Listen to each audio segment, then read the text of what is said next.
Chichen Itza, where stone speaks to the sky.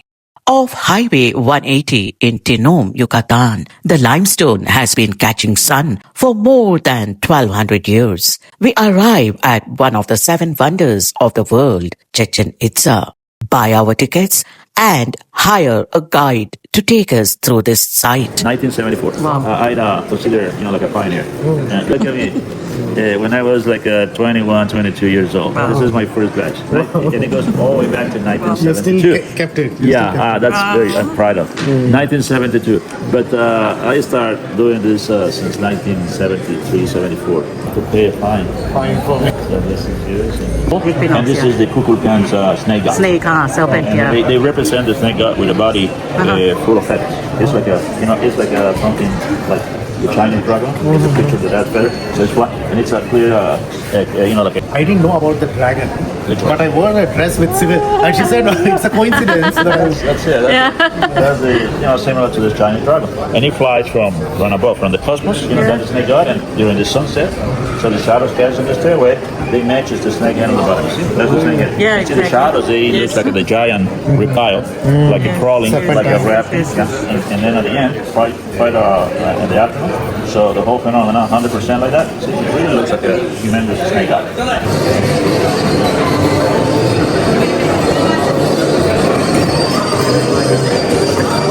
Sure. Sure. I need to check your bank. Adelante, vamos a ver. Con el boleto. Te lo prometo. Te lo prometo. ¿Qué haces?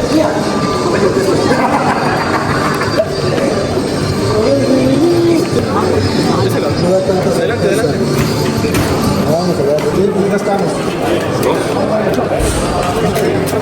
Guay.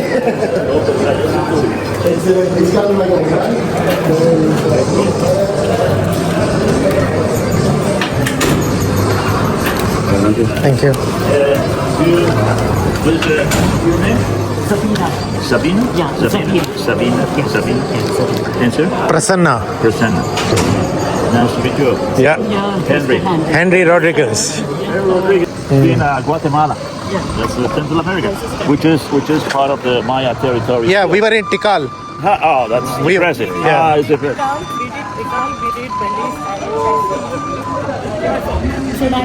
Cenotes? Oh my! Serious. We're just gonna wait. Mexican rainforest, but it's not as tall as Tikal.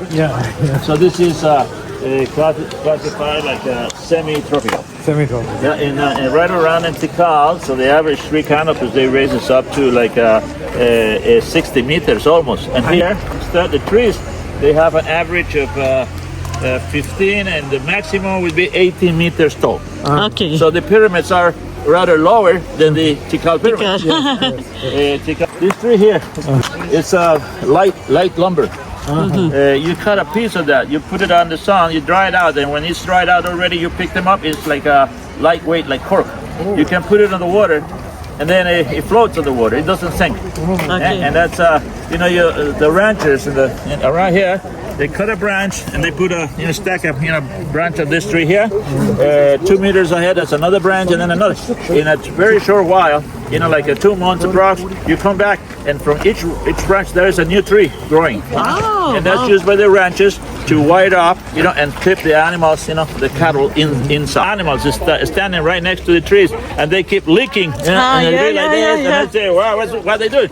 So they taking care Our of first stop in the site is Cenote. Cenotes were the primary source of fresh water for the ancient Maya in the jungle, making them critical for survival. Beyond practical use, they held deep spiritual significance and were considered sacred portals to the underground. Many cenotes served as sites for sacred rituals and sacrificial offerings. They were mainly vegetarian. Very little, diameter is like 70 meters. Okay. Of diameter. You see the walls, they are just vertical. All the way to the water. Anything that falls in is gone. There's no way out. The water itself is like 15 meters most. The deepest would be 13, 15. the bottom is not strictly flat. It's rather like a concave. Okay. You see, and then there is a thick layer of silt. You know, the rainwater, all the silt carried out from the limestone is end up Inside. like that. So it's making a thin layer of 3 meters almost thickness, the silt. So most of the treasures found and the bodies they found by the National Geographic and other explorations, so they were sunk on that mud. See? Oh, so okay. And this was used by the Mayans for what? specifically for ritualistics and sacrifices. Not they don't drink a drop of water from this So it water. is not for their own. But the others they do, but not this, because they truly believe that the rain god lives there. And then they also consider Savannah that this is the main portal into the underworld. You know, they believe in paradise, yeah, heavens, so this goes and into the underworld. Okay. You know, so the cenotes across the Yucatan Peninsula and the underground rivers, those are the portals into the underworld. But this must be the most important. And they believe that the rain god Yum, Y-U-M, Yum, Chaak, C-H-A-A-Z, live here. Okay. And so then, so I emphasize this. They throw all kinds of precious jewelry, and they also do, like a rubber balls that they play during the ritual games. It's a hard, solid rubber ball, rubber latex. And then they were all thrown. It was all recovered by the scholars. I mean, the divers, archaeologists. the professional diver from the National Geographic Society. This is a picture from 1966, Mr. Pratt. You see, this is a Mexican scholar that worked together with the National Geographic, and then you can see the human bodies, the bones, and the skulls. And then if you look at carefully, you realize that they are small. Yeah, so they are kids. Yeah. Oh, Ages from 4 up to 10 or 12 most. 136 bodies, so roughly that's what they found it. Not hundreds, not thousands. But they truly they did sacrifices here. They provoked the rain. To provoke the rain. So they to please the divinity for the rain. For the rain whenever there was a drought, longer drought, longer never. They would sacrifice and so then they thought the god is angry, the god is mad, and so then the priest the priest took the lead and he pointed out the exact date when he's gonna be at the sacrifice. That was according to the stars. Everything was related with the cosmos, the stars. Okay, the most precious jewelry for the Mayans, and for most of the Mexican indigenous people, it was jade, like in China. Jade, the green stone. Yeah, that jade, they found it in the banks of the Motagua River from Honduras, which is Copanis, Honduras. They crossed the river into, the border into Guatemala, and then it's winding in the mountains. And then on the banks of the Motagua River, they found the richest jade mine. Jade was the most precious. That shows, who was the boss. That was in the status. The man, the ruler, for example. It was customary piercing their ears, the nostrils, the lower ears, their teeth. They drilled the teeth and they put little pieces of jade on it, collars, necklaces, bracelets, and this and that, made out of jade. Then you will understand immediately who is the boss. Who is the most powerful man? For the others, they mainly use semi-precious, like obsidians, like flints, like other semi-precious minerals. But jade is, it's almost like a piece of diamond today. Yeah. And this shows who is the boss. You see, look at the amount of jade.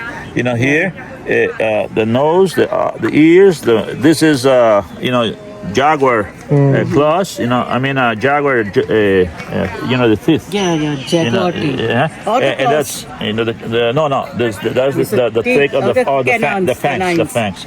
The jaguar was representing also power. The rulers, they are named after the jaguar. It can be, a bird jaguar, shield jaguar, jaguar pole.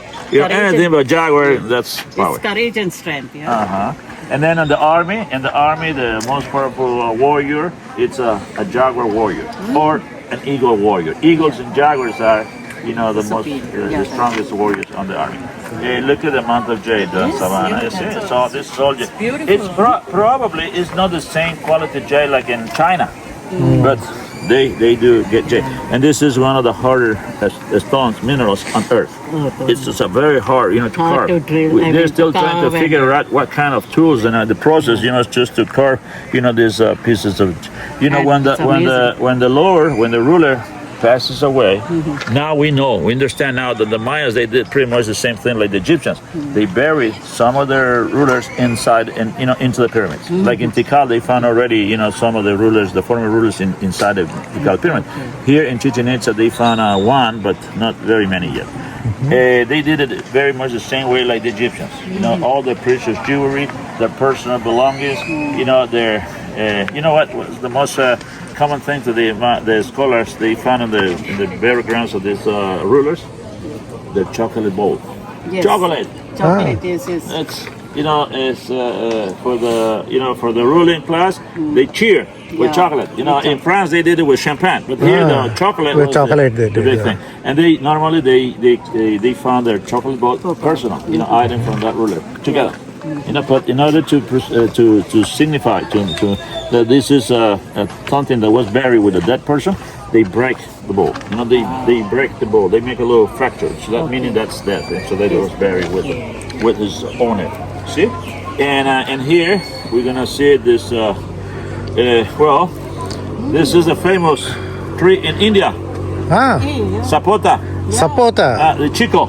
Chico. Chiku, We yeah. have that around here. And so then the sap from that tree, that's the real gum, the bubble gum. Yes. It's one main economy here in this part of the country, in Guatemala as well, in the late 1800s all the way to the 1950s. 1950s, it was a big thing. The most important export crop. The great economy, but then everything just sank into with the appearance of the artificial stuff in the markets. Nylon, polyester, petroleum. Yeah. That's what we end up just chewing today. That's plastic. It's petroleum. But the original, when I was a kid, and like in the early 60s, and then I was attending the elementary school, we could walk out to the corner, grocery store, and then buy the natural chewing gum. Yeah. And then we can chew it for an hour or so. And whenever we get tired, we just pick them up, we stick it down here, or anywhere in the school bench. And then maybe 2 hours later, I have the desire to keep chewing, so we just pick it and put it back.